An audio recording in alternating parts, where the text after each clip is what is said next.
سيداتي سادتي أيها الحضور الكريم، باسمكم جميعا نرحب بالسي محمد عقيل من مدينة تيزنيت. Mr. Mohammed, who's getting the trophy of solidarity here tonight for his action during the disaster that hit Marrakesh a few months ago. He didn't have much, but he tried to do his best with what he had. Congratulations.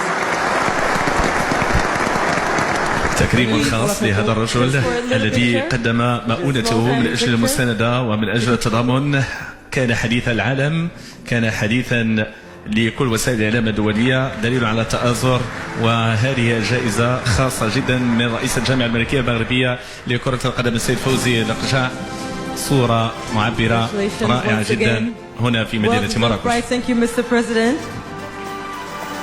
C'est Mohamed Aqil, accompagné du président de la Fédération royale marocaine de football, pour ce symbole très fort du trophée de